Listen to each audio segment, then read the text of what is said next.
सो hi everyone, नमस्ते and good morning. दोस्तों, बहुत ट्रैवल बहुत संघर्ष के बाद हम वापस अपने स्टूडियो पे ओरिजिनल स्टूडियो पे वापस आ चुके हैं। तो अब अपने जो रिवीजन वीडियो की सीरीज चल रही थी पार्टनरशिप वाली, bro to bro revision, conceptual revision, उसको अपन बेहतरीन तरीके से कंटिन्यू कर सकते हैं। होपफुली अभी तक के जितने भी पहले के वीडियोस है वो आपको बेहतरीन समझ में आए होंगे।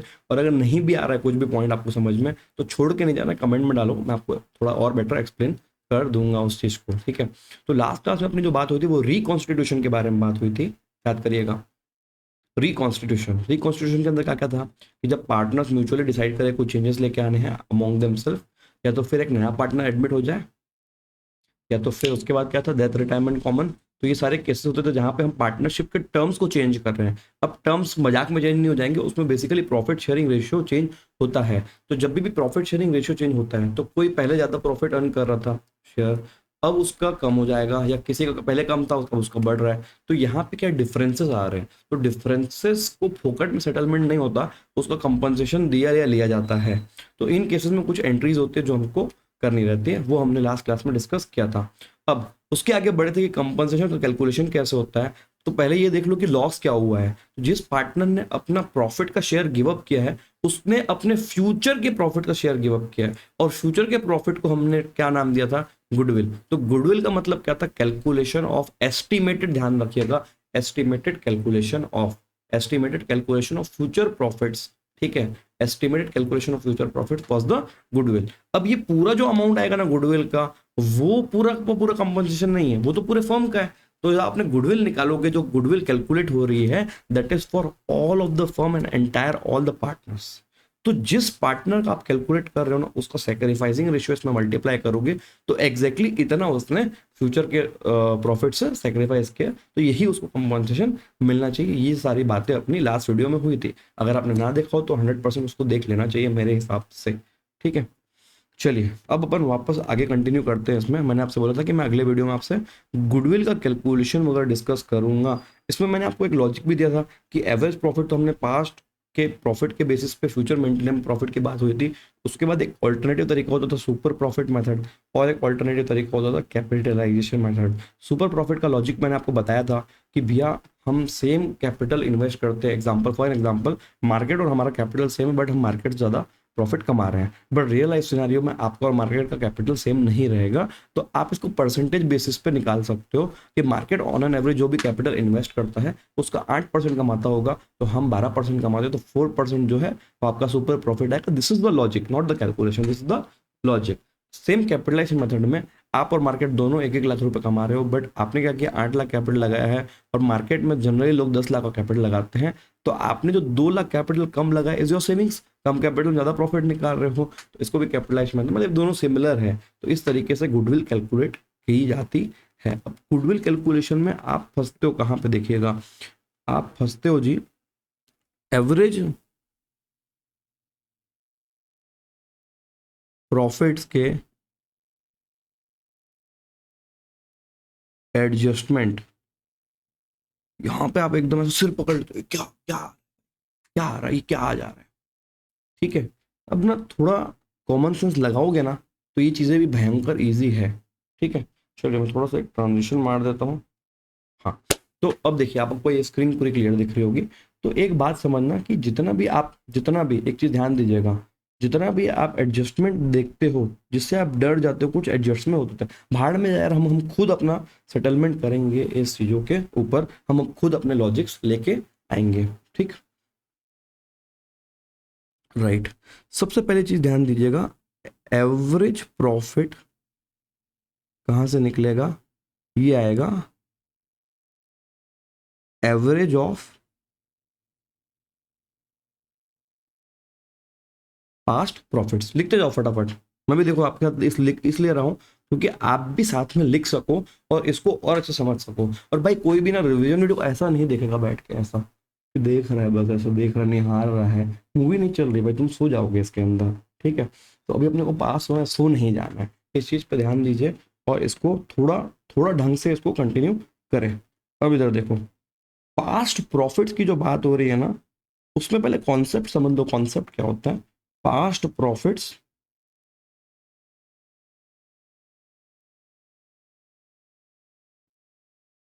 Plus rectification. अब ये रेक्टिफिकेशन क्यों कर रहे हैं सर? बेटा इसलिए कर रहे हैं क्योंकि अगर पिछले जब हमने बुक्स बनाई होंगी पहले पास्ट में, तब हमने कुछ अगर उसके अंदर कुछ गलतियां रह गई थी हमारी, जो हम वापस बुक्स को अभी खोल रहे हैं ना ये सब कैलकुलेशन करने के लिए, तो कुछ गलतियां सामने आ रही है। तो अगर कोई गलती सामने आए तो रेक्टिफाई कर दो ना जी। अब इसके भी 5-7 तो वेराइटी है, वो ज़्यादा है नहीं। ठीक। Plus sure short future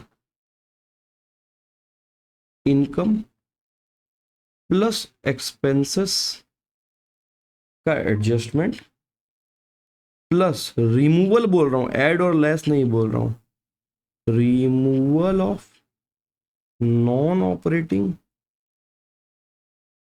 income and expense. रट्टा नहीं मारना है भाई, है ना, समझना है चीजों को, रट्टा नहीं मारना है। ठीक। प्लस देखो अगेन रिमूवल बोल रहा हूं, प्लस माइनस नहीं बोला, रिमूवल ऑफ एबनॉर्मल। ठीक। सर कीवर्ड्स को हाईलाइट कर दोगे क्या? क्यों नहीं भाई। देखो past profit, rectification, future income plus expense का adjustment, removal of non operating, removal of abnormal, ये आपकी चीजें हो जाती है। अगर इसको आप जैसे मैं समझा रहा हूँ वैसे अगर दिमाग में बैठा लेते हो तो 100% बोल रहा हूँ आपको एडजस्टमेंट में कोई दिक्कत नहीं आने वाली है। ठीक है। अब देखो क्वेश्चन में आपको अलग अलग ईयर्स के प्रॉफिट दिए होते हैं। ठीक है, उसको आप टॉप में लिख लेना, 2017, 2018, 2019, 2020, 2021, ऐसा करके कोई भी साल रहेगा। ठीक है, प्रॉफिट गिवन ऐसा स्टार्ट करना। इतना तो कर सकते हो, जो आपको क्वेश्चन में दिया उसको सीधा फोटोकॉपी मार लिया यहां तक आपने। ये है फ्रॉम क्वेश्चन। ठीक, क्वेश्चन से आ गया।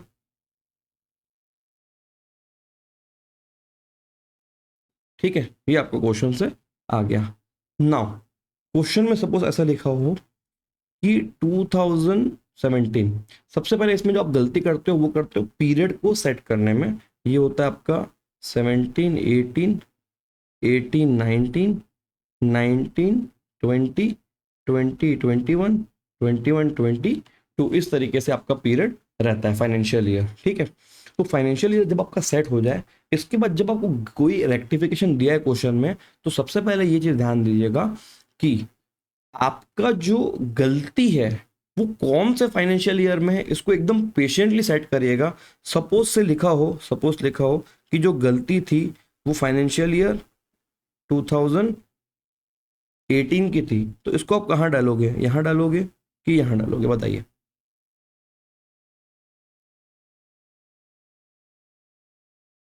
18 means this, year and 18।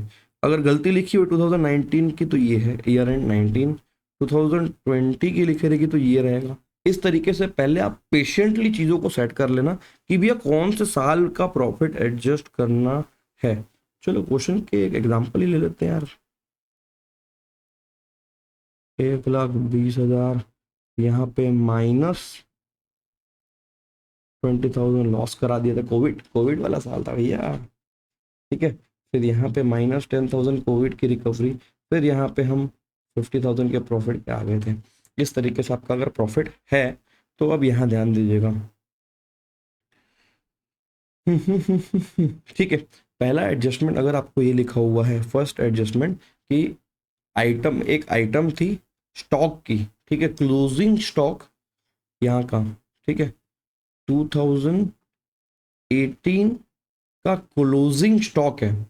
Closing stock over valued था, मतलब याद करना, क्लोजिंग स्टॉक मतलब वो प्रॉफिट साइड में आता है, क्रेडिट साइड में पीएल अकाउंट के। तो क्लोजिंग स्टॉक अगर ओवर वैल्यूड है तो मतलब प्रॉफिट भी ज्यादा दिखाया आपने। ठीक, तो यहाँ पे माइनस कर दो 10,000, क्लोजिंग स्टॉक ओवर वैल्यूड। अब एक और चीज ध्यान देना मेरे भाई कि जब 2018-19 का क्लोजिंग स्टॉक ओवर वैल्यूड है, मतलब ऑटोमेटिकली 2019-20 का ओपनिंग स्टॉक ओवर वैल्यूड रहेगा क्या? हाँ भाई, यहाँ पे नोट लिख रहा हूँ। if closing stock of 1819 is overvalued, then opening stock of 1920 is also overvalued। यहीं पे तो आप फंसते हो, ये चीज आप नहीं करके आते। आप हड़बड़ी में क्या करते हो, खाली एडजस्टमेंट कहाँ पे कर दिए, अपन ने ये एडजस्टमेंट कर दी, लेकिन तो अगले साल में प्रॉफिट अंडर वैल्यू हो गया। कैसे? इस साल अगर क्लोजिंग स्टॉक है तो अगले साल का ओपनिंग स्टॉक ओवर वैल्यूड है, तो ओपनिंग स्टॉक डेबिट साइड में आता है, एक्सपेंस साइड में, उसके कारण अगर वो ओवर वैल्यू हुआ है तो देयरफॉर वहां पे क्या होगा, वहां पे आपका प्रॉफिट कम दिख रहा है, तो यहाँ पे आप प्लस 10,000 करोगे। डबल एडजस्टमेंट वाले पे फंसते हो आप। ध्यान देना इस बात पे, एकदम आराम से इसको अंदर लेना कि इसके बाद इस क्लास के बाद आपको अलग से देखने की और समझने की जरूरत ही ना पड़े, लिखते जाओ इन चीजों को। ठीक। सिमिलरली अगर इसका उल्टा होता कि ओपनिंग स्टॉक ओवर वैल्यूड होता तो क्या उसका इफेक्ट क्लोजिंग स्टॉक में जाता है? नहीं। नोट लिखिएगा, note note however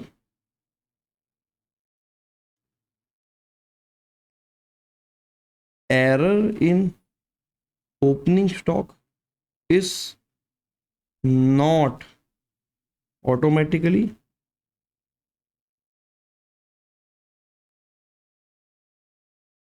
shifted to closing stock. अब अगर आपका दिमाग में आ रहा है कि क्यों ऐसा होता है, तो भी एक चीज ध्यान दीजिएगा, क्लोजिंग स्टॉक जो होता है ना, हमेशा फिजिकली काउंट करके जाके वैल्यूएशन किया जाता है, बट जो क्लोजिंग स्टॉक से अगले दिन वाला जो ओपनिंग स्टॉक है, वो क्लोजिंग स्टॉक को ही ओपनिंग स्टॉक मान लिया जाता है अगले साल का।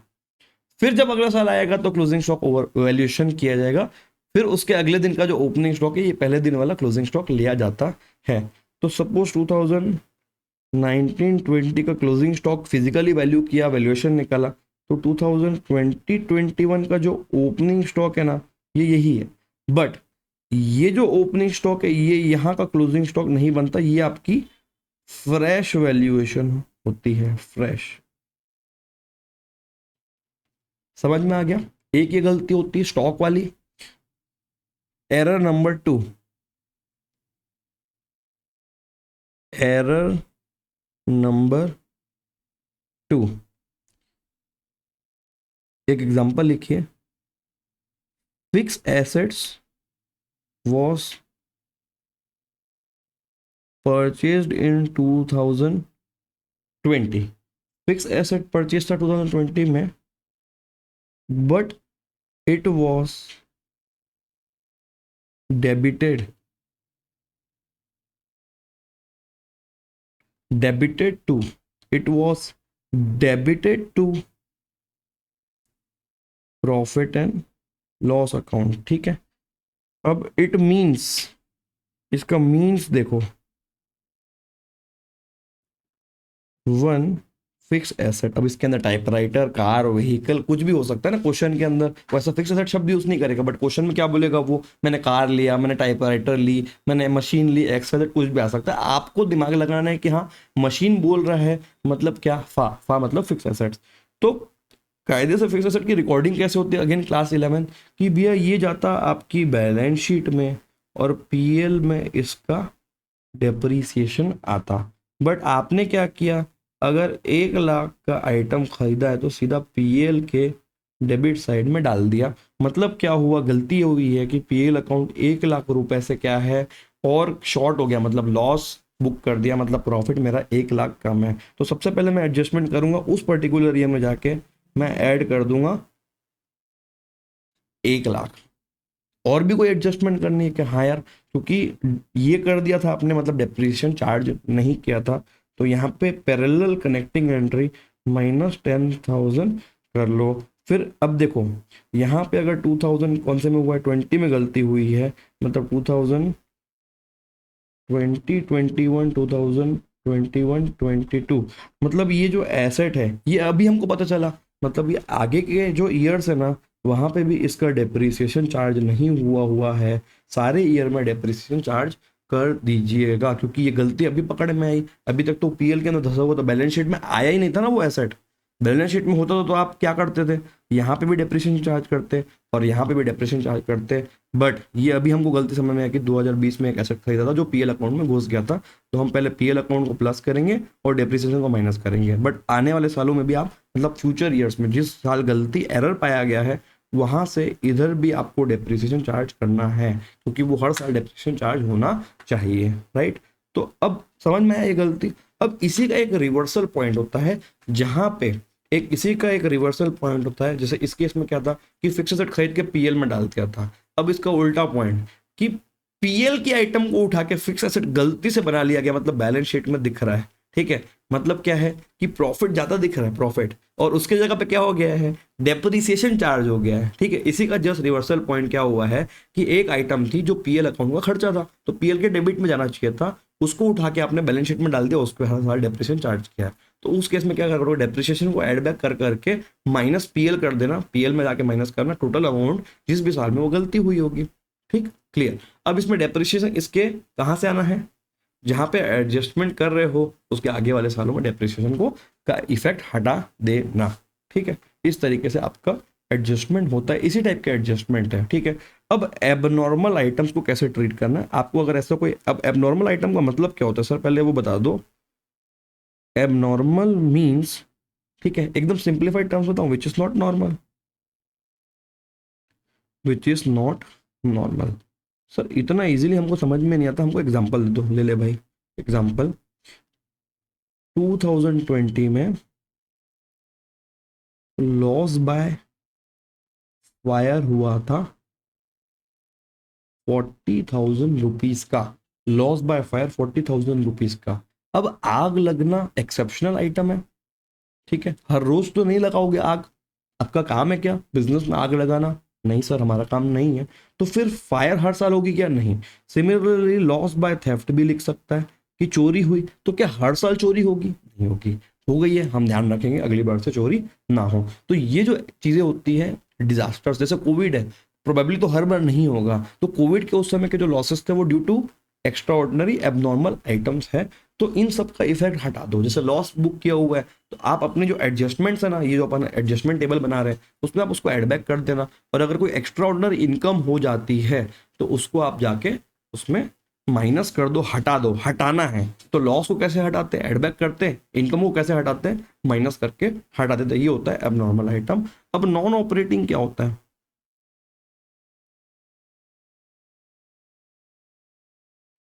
सेल ऑफ न्यूज़पेपर, न्यूज़पेपर रद्दी रद्दी बेच के कुछ प्रॉफिट आ गया, ये वो चुटपुट ये जो आइटम रहते हैं ना जो आपके मेन बिजनेस का पार्ट नहीं है, वैसे कोई इनकम एक्सपेंडिचर हो गए तो उस केस में उसको भी आप उसका इफेक्ट रिमूव कर दीजिएगा। इस तरीके से एडजस्टमेंट टेबल बनती है गुडविल की, और उसके बाद जो प्रॉफिट आता है उसको फ्यूचर मेंटेनेबल प्रॉफिट बोला जाएगा, और उसी के ऊपर जो ये प्रॉफिट है, अब जो एडजस्टमेंट करने के बाद जो रेसिडुअल प्रॉफिट है, लॉस बचता है, उसका आप एवरेज निकालना। जब आप एवरेज निकालते हो तो प्रॉफिट को प्लस प्लस करते जाइए और लॉसेस को माइनस माइनस करके divided by number of years कर लेना। अब ये क्या आया ना, एवरेज प्रॉफिट आ गया, ये गुडविल नहीं है, यहाँ पे रुक मत जाना, this is not your goodwill. अब क्वेश्चन में एक आइटम दी होती है number of years of purchase, number of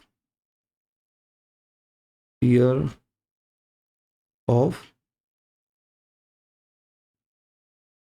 purchase दिया होता है, ठीक है। तो goodwill is equal to average profit जो हमने ऊपर से निकाला इनटू ईयर्स ऑफ परचेस।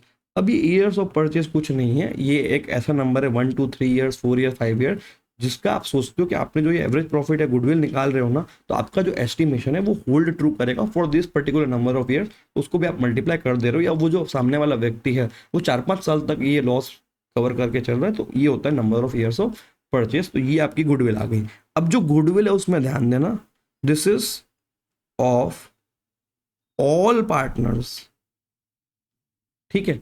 तो इसको उठा के कंपनसेशन मत दे देना, गुडविल पे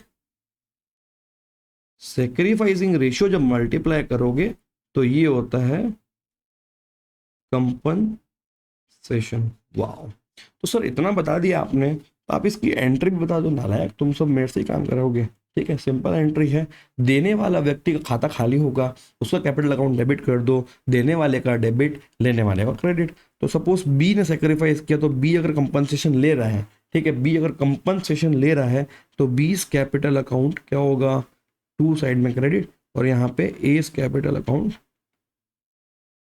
डेबिट हो जाएगा। ए ने बी को पैसा दिया, ये एंट्री है। इस टाइप से एंट्री बनती है म्यूचुअल वाले तरीकों में। अब यही अगर क्या होता, ए और बी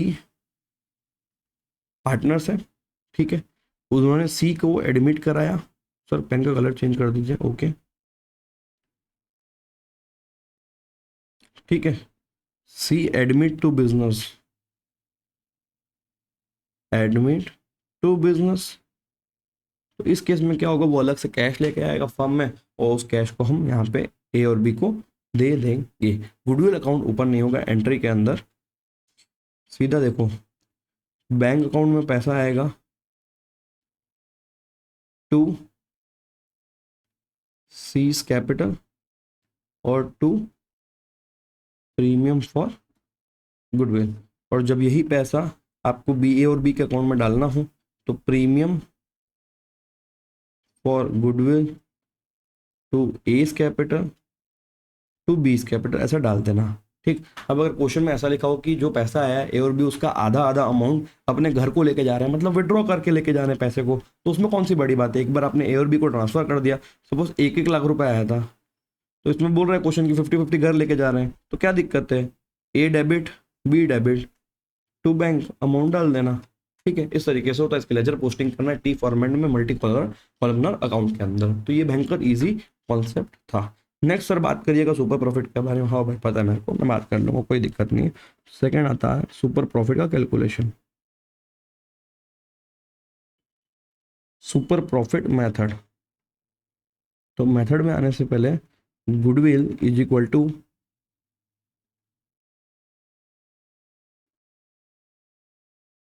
सुपर प्रॉफिट इनटू, यहाँ पे भी number of years of purchase है। अब जो सुपर प्रॉफिट है इसका मतलब क्या होता है, ठीक, हमारा प्रॉफिट माइनस मार्केट का प्रॉफिट का डिफरेंस, ठीक है। हमारा प्रॉफिट जो होता है वो आपका आ गया एवरेज प्रॉफिट माइनस मार्केट के प्रॉफिट को आप बोल लो नॉर्मल प्रॉफिट, ठीक है। अब ये नॉर्मल प्रॉफिट कैसे निकलता है सर, देखो बेटा नॉर्मल प्रॉफिट ऐसे निकलता है, normal profit is equal to capital employed, capital employed into normal rate of return. Normal लोग इतने कैपिटल पे इतना परसेंटेज लगाते हैं, ये आपका फॉर्मूला होता है। सर आप इसका रट्टा मार के आए हो क्या आज के, पहले नहीं भाई, जब मैंने क्लास 12 पढ़ा था बहुत कॉन्सेप्चुअली पढ़ा था, भयंकर सेल्फ स्टडी की थी, और अलग अलग बार पढ़ के अलग अलग रियलाइजेशन आया था।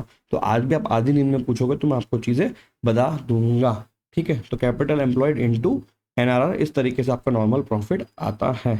Normal profit average profit minus normal profit, ठीक है, मतलब एक्चुअल माइनस स्टैंडर्ड, ये हो गया आपका। इस तरीके से सुपर प्रॉफिट निकलता है, ठीक है। अब यहाँ पे भी अगर क्वेश्चन में आपको एडजस्टमेंट दी होगी तो एवरेज प्रॉफिट खुद कैलकुलेट करने बोला, अगर जनरली नहीं बोलेगा बट अगर बोला तो जो ऊपर हमने जो तरीके सीखे ना कि पहले प्रॉफिट लिखना, फिर एडजस्टमेंट टेबल बनानी है, फिर आपका रिवाइज प्रॉफिट आ जाएगा, तो रिवाइज प्रॉफिट पे एवरेज निकालोगे, वो यहाँ पे भी होल्ड ट्रू करेगा, सेम एज अबव, ये चीज को ध्यान दीजिए, same as above. Now next sir capitalization method भी हमको बता दो, ले भाई तू सुन ले, कैपिटलाइजेशन मेथड, इसका मतलब सिंपल, मैंने आपको 2 बार समझा दिया, तीसरी बार भी सुन लो, ठीक है। सेविंग इन कैपिटल, कैपिटल की सेविंग मतलब क्या, normal capital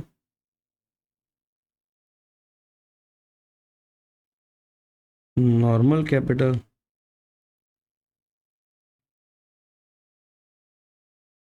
minus normal capital minus capital employed.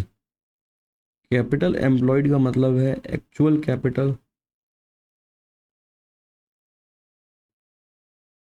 From balance sheet, actual capital from balance sheet. अब इसमें आपके नॉन ट्रेड इन्वेस्टमेंट ये वो चीज़ें एडजस्टमेंट होती थी, वो आप अपनी बुक से देख लेना, ठीक है। नेक्स्ट, नॉर्मल कैपिटल कैसे निकलेगा? नॉर्मल कैपिटल आपका आएगा एवरेज प्रॉफिट अपॉन NRR, ठीक है, नॉर्मल रेट ऑफ रिटर्न। इस तरीके से आपके गुडविल का क्वेश्चन कवर होता है कॉन्सेप्चुअली।